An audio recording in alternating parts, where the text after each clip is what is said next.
నాయకులు గుర్తుండిపోతారు, కానీ ఈ నేల కోసం ఎవరు త్యాగం చేశారో వాళ్ళు మర్చిపోతూ ఉంటారు. మన అమరజీవి పొట్టి శ్రీరాములు గారి పేరు ఎందుకు చెప్పానంటే, పేరును ఒక డొక్కా సీతమ్మ గారి పేరు ఎందుకు చెప్పానంటే, వారి చేసిన సేవలు మర్చిపోతే మనం కృతజ్ఞహీనులు అయిపోతాం. అందుకే నాకు ప్రత్యేకించి వారి ప్రేరణతో వచ్చినవాడిని. ఒక వ్యక్తి మన కోసం ఎందుకు త్యాగం చేయాలి, అలాంటి ప్రేరణతో వచ్చాను. అందుకే నేను పదవులు ఏమి ఆశించలేదు. అలాంటి పదవులు ఆశించిన వాడిని నాకు వచ్చి నేనేమి ఎవరిని పదవి అడగలేదు, ఏమి చేయలేదు. మీరు చూస్తే నేను ఎక్కడ కూడా ఎలక్షన్ టైంలో నేను ఉప ముఖ్యమంత్రి అవుతానని కానీ అసలు ఏమీ నేను మాట్లాడలేదు, దాని గురించి చెప్పలే. పదవులు ఉన్నా లేకపోయినా పని చేద్దాం, ప్రజల కోసం పనిచేద్దాం, నిలబడదాం, ఈ తప్ప వేరే ఆలోచన లేదు. అలాంటి మనకి ఈరోజున మన ప్రభుత్వంలో భాగస్వామి అవ్వటం మనందరికీ కూడా చాలా పెద్ద బాధ్యత. మనం ఈ 21 మందిని కూడా మన ఎమ్మెల్యేలు కానీ మిమ్మల్ని కానీ కలవడానికి ఎందుకు ఇంత టైం పట్టింది అని అంటే, నేను ఎప్పుడు అధికారం నేను చూడలేదు, ఎమ్మెల్యేగా అడుగు పెట్టలే, అధికారం ఎప్పుడు చూడలే. ప్రజలతో పోరాటం చేసుకుంటూ వెళ్ళిపోయాను తప్ప ఎక్కడ కూడా అధికారం ఎలా ఉంటుంది, దాని తాలూకు కష్ట నష్టాలు ఏంటి, దాని లోతుపాతు ఏంటి మనకి ఎప్పుడు తెలియదు. అసలు నాకు బాధ్యత తీసుకోగానే చాలా కీలకమైన శాఖలు మనం తీసుకున్నాం. సివిల్ సప్లైస్, అలాగే సినిమాటోగ్రఫీ, టూరిజం, దాంతోపాటు పర్యావరణం, అటవీ శాఖ,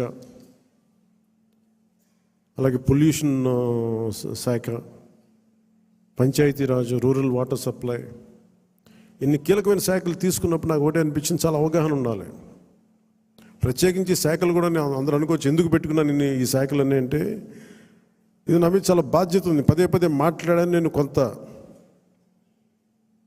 దాన్ని సంపూర్ణంగా కొంత ఒక విధి విధానాలు ఏర్పరిచిన తర్వాత సరైన సమయంలో బాధ్యతల నుంచి కూడా తప్పుకుంటాను, ఇంకెవరికైనా కూడా అప్పగించేస్తాను. కాకపోతే అది చేసే ముందు ఖచ్చితంగా విధి విధానాల మీద చాలా బలమైన ఒక విధి విధానాలు బలంగా ఏర్పరిచి ఆ బాధ్యతలు అప్పుడు అప్పచెప్తాను.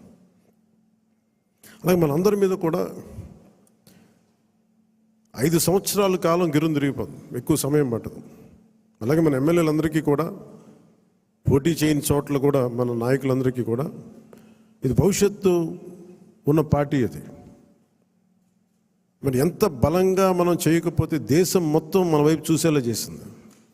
దేశం మొత్తం ఈ రోజున ఎవరన్నా సరే దేశం మొత్తం మీద ఢిల్లీలో ఎక్కడికి వెళ్ళినా నన్ను పదే పిలిచి గౌరవిస్తున్నారంటే అది మీ అందరూ చేసిన కష్ట ఫలితం. అది నేను ఒక్కడిని చేశానని కానీ, నేను ముందు నడిపించానేమో కానీ, నాతో పాటు నడవడానికి మీరందరూ ఉండి 21 మంది మనకి సభ్యుల్ని, 2 పార్లమెంట్ సభ్యుల్ని గెలిపించుకొని తీసుకెళ్ళటం ఆషామాషే విషయం కాదు.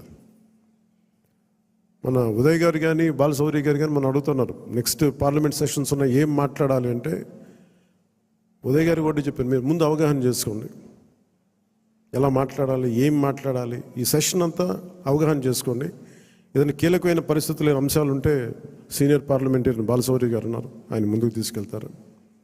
ప్రధానమంత్రి గారితో కూడా చెప్పేటప్పుడు ఏం మాట్లాడాలని అడిగితే ఉదయ్ గారికి బాలశౌరి గారికి ఒకటే చెప్పాను, 140 కోట్ల మంది బరువు మోసే ప్రధానమంత్రి గారికి మనం సహాయపడాలి, కానీ ఆయనకి బరువు పెంచకూడదు. ఇది ఒక్కటే చెప్పండి, నా మాటగా చెప్పండి ఆయనకి.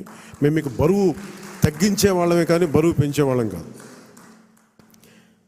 అందరూ అడుగుతూ ఉన్నారు, ఎందుకు వెళ్ళి మీరు ప్రధానమంత్రి గారిని కలవరు, వెంటనే కలవచ్చు కదా అంటే, నాకు తెలుసు ఆయనకి ఆయన గుండెల్లో స్థానం ఉన్న తర్వాత ఆయన పక్కన నిలబడాలండి.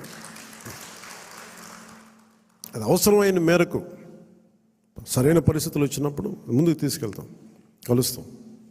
అందుకే దశాబ్దం పాటు ఆయన కలవకపోయినా నేను ఎప్పుడు కూడా బాధ్యతలు మోసే ప్రతి ఒక్కరికి కూడా నేను అండగా ఉండాలని కోరుకునేవాడిని. బరువు పెట్టకూడదు వాళ్ళకి అని, కనీసం కూర్చోబెట్టి ఒక ఫోన్ కాల్ కూడా చేయను. ఎందుకంటే మీకు అవసరమైతే ఒకటే చెప్తాను, మీకు అవసరమైతే నేను ఎప్పుడు ఉంటాను, ఒక్క మాట చెప్పండి నాకు, నేను మీకు అండగా ఉంటానని చెప్తాను.